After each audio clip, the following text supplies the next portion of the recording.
EPLANT Piping Basic tutorial. This video shows how to detect differences between the piping line definitions and their respective components.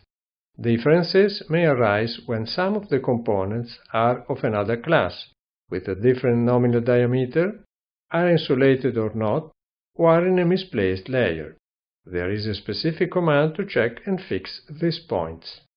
We are confronted with a window like the specification verification. We select the whole model option. With this option checked, at each difference found, the command will stop and will suggest a corrective action that it can be. Modify the component. Delete the component.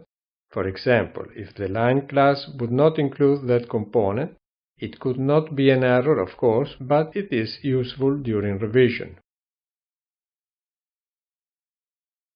Rebuild the component, for example in case the class or the diameter are to be changed. Next, there is a section where to specify the parameters of the line definitions that will be checked.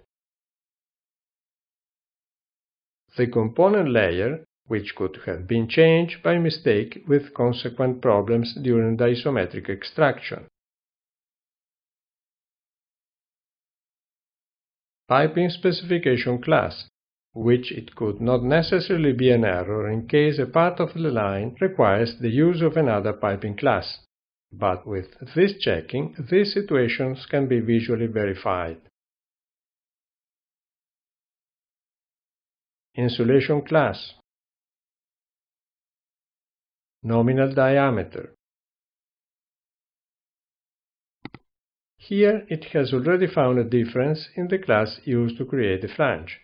To fix it, the command proposes rebuilding that flange using the A772 class, corresponding to the line definition. This button is disabled because this option was not enabled in the initial settings.